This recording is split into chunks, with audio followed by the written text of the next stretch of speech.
Happening now, the latest on a police standoff in Jamestown that led to the arrest of a parolee.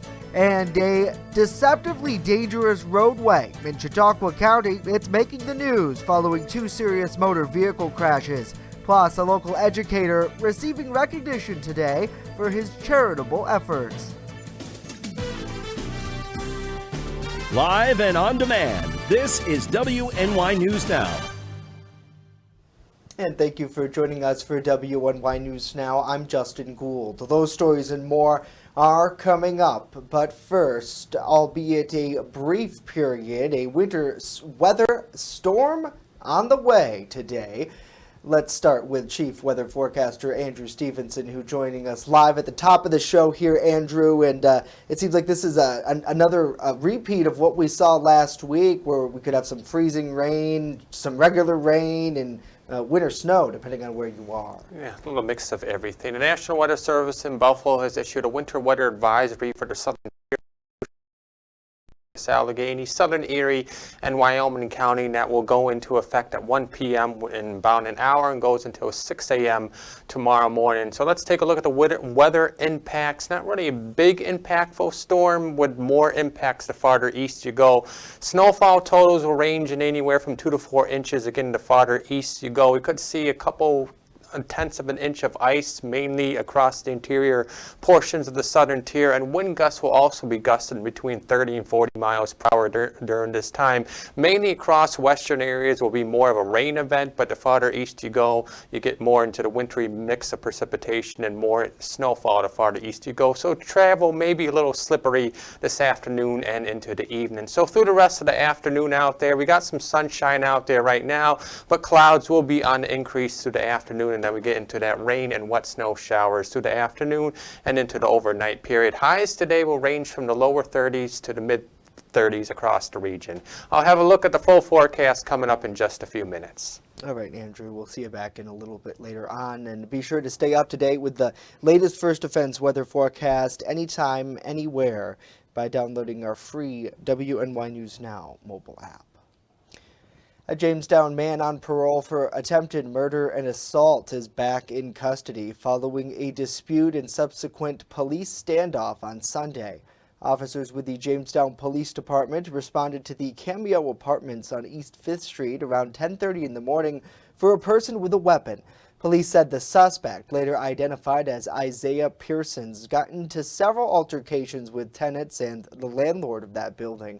With a knife in hand, police say the 29-year-old locked himself inside of his apartment in an attempt to avoid arrest. Following a brief standoff, Pearsons exited his apartment and was taken into custody after officers used a taser to subdue the suspect. Pearsons' police report is on parole in connection with a 2015 assault here in Jamestown, where he was convicted of attempted murder, assault, and other violent charges. And police recovered fentanyl and methamphetamine during a traffic stop over the weekend in Jamestown. On Saturday morning, officers with Jamestown Police conducted the stop on a Van Buren Street near Prendergast Avenue. Through investigation, a quantity of illicit drugs, methamphetamine, and fentanyl were located inside.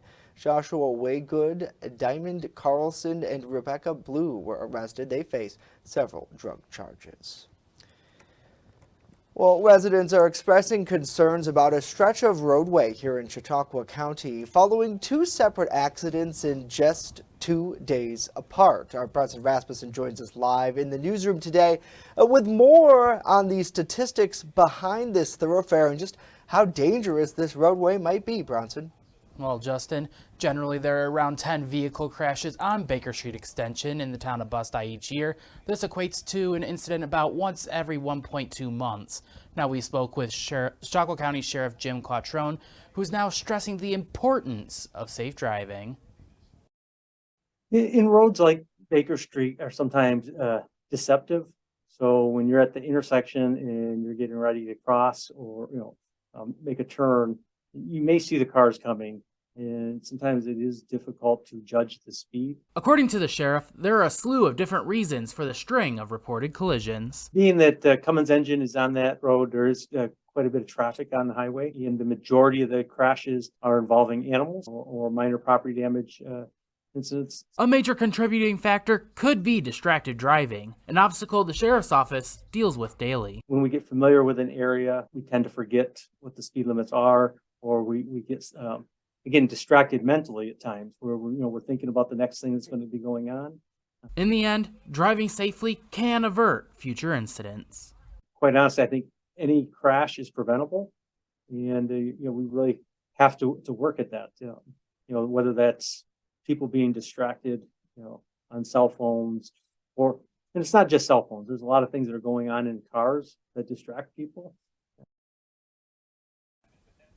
Now, problem areas could be reported to the state for further investigation and then potential thoroughfare changes. In previous years, the sheriff has considered seeking roadway improvements in the area of Southwestern Drive and Baker Street Extension. Reporting in the newsroom, Bronson Rasmussen, WNY News Now.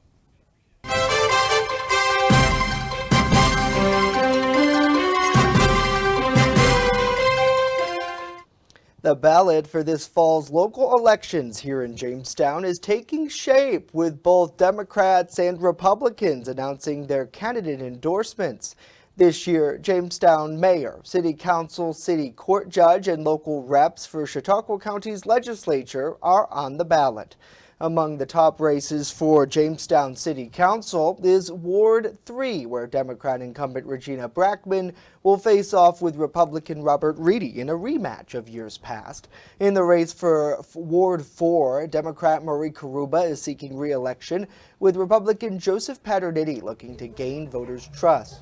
Incumbent Republican William Reynolds, who was appointed to serve out the remainder of a previously vacant Ward 5 seat, seeks to win over voters Democrat Carrie Colburn.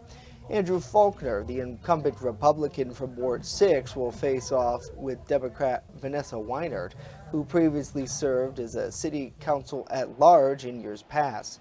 Now, two incumbent Republicans, Jeffrey Russell and Randall DeVersa, are seeking re-election to the city council at large, alongside a political newcomer, Republican Russell Bonifiglo. Democrats Isaiah Rashta II and Alyssa Porter also announced their candidacy for the at-large positions. Incumbent Republican Brent Sheldon and Anthony Dulce are currently running unopposed for Ward 1 and 2 respectively. Now, as for Jamestown's representation in Chautauqua County's legislature, Democrat Billy Torres is looking to secure re-election this fall for District 9 over Republican Philip Landy. Democrat Julie Jackson Fosberg is challenging Republican Jamie Gustafson for an incumbent who was appointed to fill District's 10 vacant seat. Now in the race for District 11, incumbent Republican Elizabeth Rankin, she'll face off with Democrat Fred Larson. Democrat Tom Nelson, an incumbent appointed to fill another vacancy, is seeking re-election over Joseph Trickle for District 13 seat. Republican incumbent Dave Wolfong is currently running unopposed for the legislative seat for District 12. Now, Jamestown's city's Democratic Committee also endorsed Jamestown native and attorney John Lamancuso for the city court judge. It was previously announced that incumbent Mayor Eddie Sundquist is seeking re-election for the Democratic Committee's support, alongside Kim Eklund, the Republican running on the GOP side of the ticket. A Jamestown educator is among honorees receiving recognition during the Jamestown Community Chamber of Commerce Salute to the Finest. Patrick Smeraldo, a PE teacher with Jamestown Public Schools, has won the Service to Humanity Award. Smeraldo, who founded Collaborative Children's Solutions, has made it his mission to create opportunities for youth in Chautauqua County. Over the past few years, he has worked with several partners hosting events for children and raising money for charitable causes like at-risk youth, those with disabilities, and the Toys for Tots campaign, which he also co-organizes each year. Smeraldo is among 7 other awardees, which will be recognized during a special ceremony at the Northwest Arena tonight. Certainly well-deserved congratulations for him. Well, as WNY News Now continues, we're remembering the 1993 attack on the World Trade Center in New York City. And later, our New York Capital correspondent breaking down proposals in Albany to support rural housing. Stay with us. With coverage that matters. This is WNY News Now.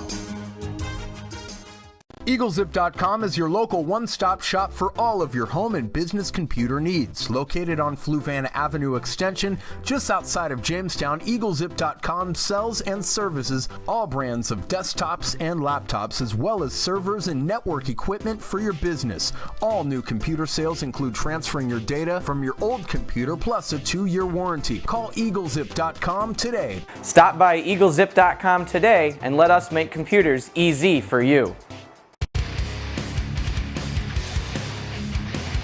On this episode of Lead and Lures, pro staffer and lethal lady Caitlin Armstrong takes out her big Ohio buck. Months of hard work, dedication, and scouting have led her to this moment. You're not going to want to miss this episode of Lead and Lures on Channel 716 Roku TV.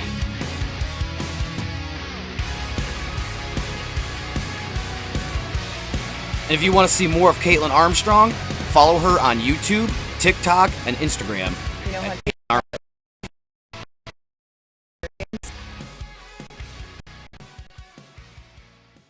Looking for a fair and honest auto mechanic? Look no further than DeWyas Auto Service. Located at 140 Main Street in Randolph, our family-owned business is ready for all of your automotive needs. From general service to more complex repairs, count on DeWyas Auto to keep you on the road. We not only keep your cars running smoothly, but also looking great with our expert detailing crew. Send us a message on Facebook or call us today at 716-358-2292 to set up an appointment. DeWyas Auto Service. Fair, honest, and the best prices guaranteed. You're watching WNY News Now, where coverage comes first.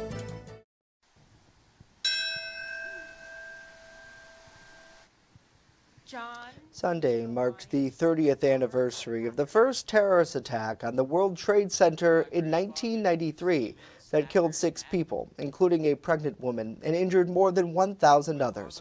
A bell tolled at the site, honoring those who died as family, friends, and city officials gathered to remember. On February 26, 1993, terrorists detonated a truck bomb in an underground garage at the World Trade Center. It killed 6 people and forced tens of thousands of other people to evacuate. It was a foreshadowing of what could have happened 8 years later, on September 11, 2001. 30 years, it's never easy. But I want to talk to you about the lessons we learned and what we did so that we can pay tribute to those that passed and died that day. They indeed truly were heroes. Now, 6 Islamic extremists were convicted of carrying out that bombing. Last week, Governor Kathy Hochul highlights her budget proposals to support rural housing in the Southern Tier region. Today, our New York Capitol correspondent Elise Klein is taking a closer look at what's on the table. With the rising cost of inflation impacting housing development, Governor Hochul proposes $1.2 million for neighborhood and rural preservation programs in the Southern Tier. People don't see something when you don't leave the big cities. You don't see the existence of rural poverty. It is real. It is real. Neighborhood and rural preservation programs provide administrative funding to support neighborhood and rural preservation companies that provide local support for housing needs in communities and neighborhoods. Neighborhood and rural preservation companies provide services including subsidy assistance, housing preservation and rehabilitation, landlord and tenant mediation, accessibility modifications, and more. Some rural preservation companies say aging infrastructure is one of the biggest challenges for rural housing, and the cost of construction and supplies is increasing, creating a greater need for funding. The cost of timely or repairs to homes is increasing. So the need for the increase of this funding helps offset homeowners and helps address even those that have limited income so that they can have healthy, safe homes to reside in. Dowdy adds funding can also address accessibility. She says many homes are not equipped to meet accessibility needs. In Albany, Elise Klein, WNY News Now. On Friday, the Pennsylvania House passed legislation to provide a 2-year window for victims of child sexual assault to file civil claims against their abusers. The legislation would also allow a survivor to sue an institution that may have covered up the abuse. Currently, survivors are unable to file civil suits in Pennsylvania because of the statute of limitations. There is a law similar to that in New York. The two bills passed will now head to the Senate, where they do face some uncertainty. The House Speaker, Mark Rozzi, says survivors and advocates will be relentless to get this past the finish line.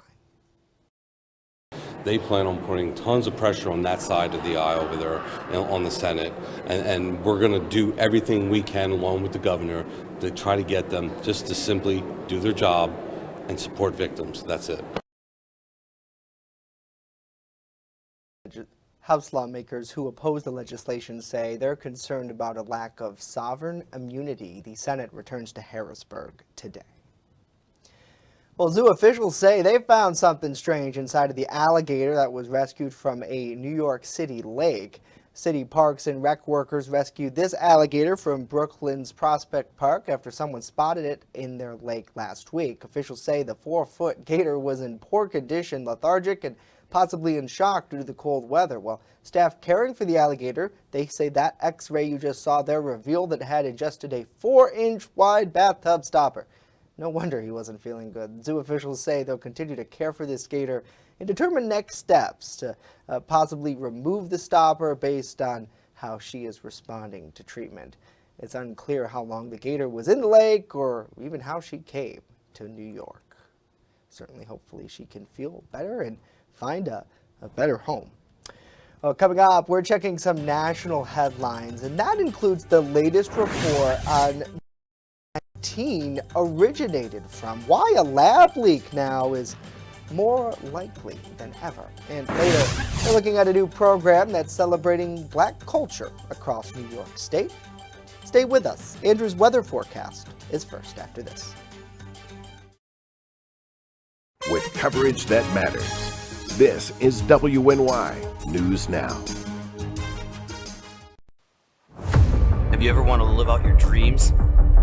Hunt, fish, in all corners of the earth? Well, now's your chance.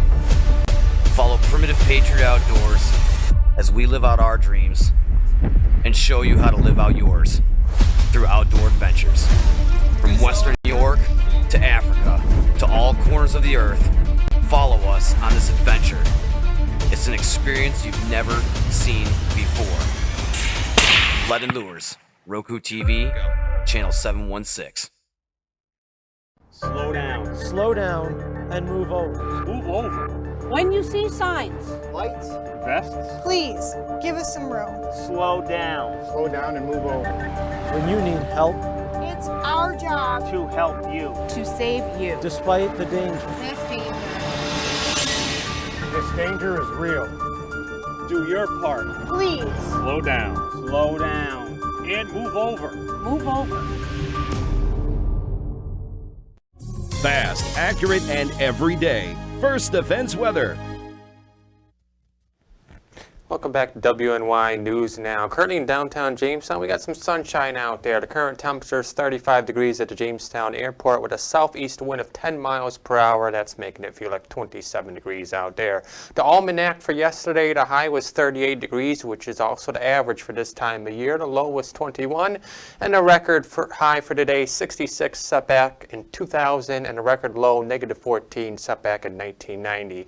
First Defense Doppler radar shows clouds starting to streaming across the region. Some light rain showers just starting to move into Erie County, Pennsylvania, as a storm system will be pushing rain and snow and some mixed precipitation through the region this afternoon. There is that storm system, low pressure currently heating out over Iowa, is pushing a wide spread of precipitation all across the Great Lakes region, and eventually it's going to be pushing some precipitation across our area through the rest of the afternoon and tonight. So let's time it out on future scan. Across the western areas, mainly a rain event for this system. You get into Cattaraugus, Allegheny County, maybe a mixture of wintry mix and some wintry mix of sleet, freezing rain and snow, and then you go farther north, mainly some snow showers, and it'll stay mainly rain across the region, switching over to mainly rain, I should say, across most of the region region heading in tonight and then early tomorrow. And then precipitation will start to die off through the afternoon tomorrow. Maybe a scattered rain or snow shower through the rest of the afternoon tomorrow, but otherwise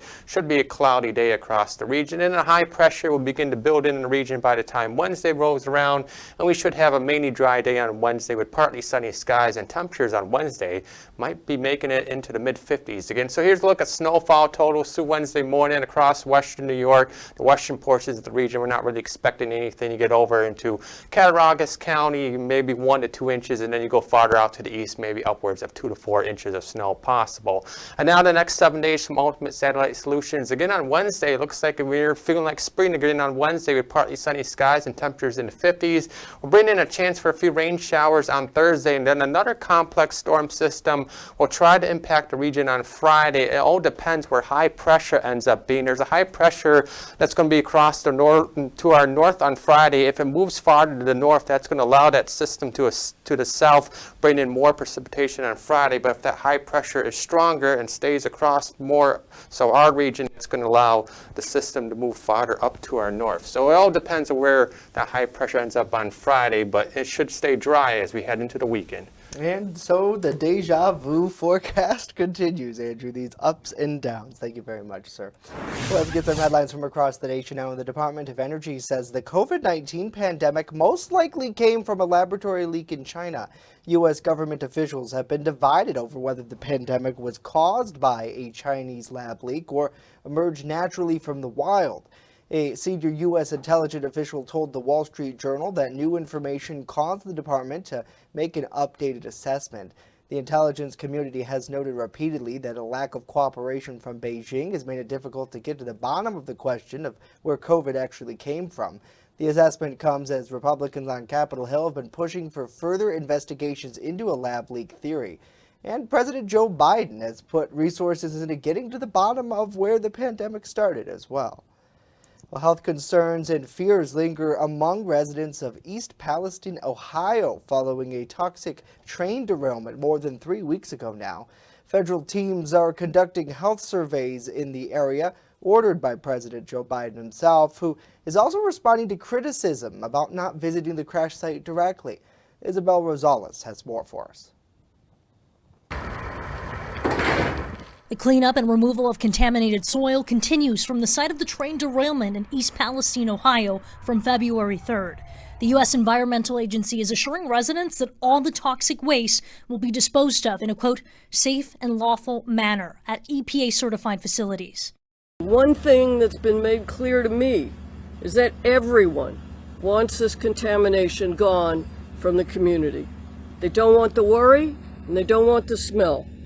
A White House official says members of the Federal Emergency Management Agency, EPA, and the CDC began distributing informational flyers and conducting health surveys over the weekend. According to the official, their goal is to reach 400 homes by Monday. What we need to come to grips with is the idea that more safety metrics, more rules and regulations, and perhaps some laws, and need to be passed quickly. Last week, the National Transportation Safety Board released its preliminary report on the investigation. It concluded that the wreck was 100% preventable. Meanwhile, President Joe Biden currently has no plans to visit Ohio. On Friday, he defended his administration's response to the crisis. I had a long meeting with my team and what they're doing. You know, we were there 2 hours after the train went down, 2 hours. And so the idea that we're not engaged is just simply not there. The EPA is scheduled to hold its next public meeting for residents on March 2nd. I'm Isabel Rosales reporting. The Supreme Court is set to hear arguments on President Biden's student loan forgiveness program. The plan, which cancels up to $20,000 of student loan debt for each borrower, has qualified, and it's been on hold since it's made its way through the courts. 2 cases are in front of the justices. 6 Republican-led states say they would be hammered financially if it were to go into effect. The other one involves borrowers in Texas who don't fully qualify for debt forgiveness. It's unclear when the court may make a final decision in this matter. They typically rule in late June or early July. Well, coming up next, we highlight a new initiative here in New York celebrating Black culture.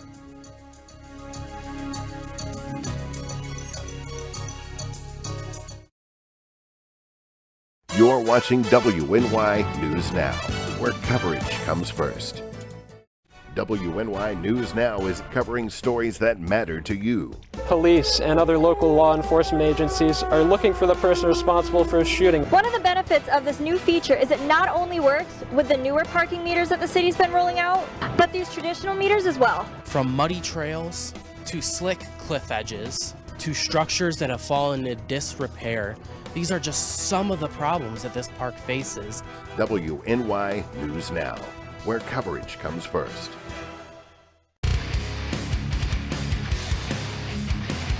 On this episode of Lead and Lures, pro staffer and lethal lady Caitlin Armstrong takes out her big Ohio buck. Months of hard work, dedication, and scouting have led her to this moment. You're not going to want to miss this episode of Lead and Lures on Channel 716 Roku TV.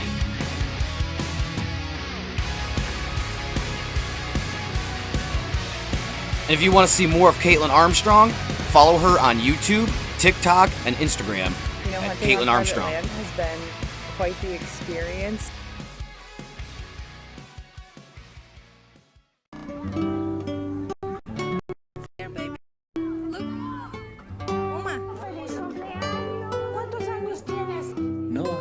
Something more than a birthday is happening here.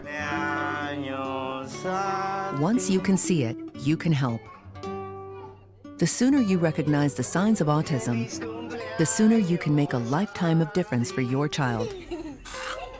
Start by answering a few simple questions at screenforautism.org. You're watching WNY News Now, where coverage comes first. A new initiative is celebrating Black culture across New York State. Julia Gress has more. Governor Kathy Hochul spoke at the Alvin Ailey American Dance Theater last week to announce a new initiative to celebrate Black culture. The dance theater was founded in 1958 by Alvin Ailey, dedicated to enriching the American modern dance heritage and preserving the uniqueness of the African American cultural experience. We're here to celebrate that as part of Black history, and that's just a beautiful sentiment of what he left and what Black History Month means, what Black culture means, and I'm really excited to make an announcement here today that we are going to be launching through I Love New York Tourism, the I Love New York Black Travel Initiative. First time ever. The governor hopes that the initiative will allow residents to discover the stories of their neighbors and gain an appreciation for what is happening around them. Sites across the state like the North Star Underground Railroad Museum in Audible Charm, the Colored Musicians Club of Buffalo, the John Brown Farm State Historic Site in Lake Placid, and the Harriet Tubman National Historic Park in Auburn are amongst the many places to be highlighted by the initiative. Studies show that Black travelers are making a more significant share of leisure travelers. 64% of Black travelers surveyed said that the availability of Black cultural sites and history is part of their decision-making on where to go. So you put that together, more individuals are traveling. This is part of their thought process in deciding their destination. And so that's what we're going to capture. That's who we're going after. The new initiative will come with its own marketing campaign to bring in tourism and to start conversations about Black stories. Julia Gress, WNY News Now. Now, New York State's NAACP hopes this effort will help Black New Yorkers connect with a new generation of travelers. Certainly there are many stories out there that haven't been highlighted for, almost several decades now, if not almost a century for some of them. So it's really great to see New York come together and share opportunities to simply tell our historical story. Well, that is going to do it for us today. Of course, the news continues 24/7 at WNYNewsNow.com, and in our free mobile app, you can download it in the Apple App Store and Google Play Store. We'll leave you with this live look outside of our studio here over downtown Jamestown. Of course, the clouds coming in, going to be bringing in some mixed precip this afternoon. If you missed anything we talked about or even Andrew's forecast, be sure to watch our replay on channel 716 on Roku and see the news all the time at WNYNewsNow.com. Have a great day.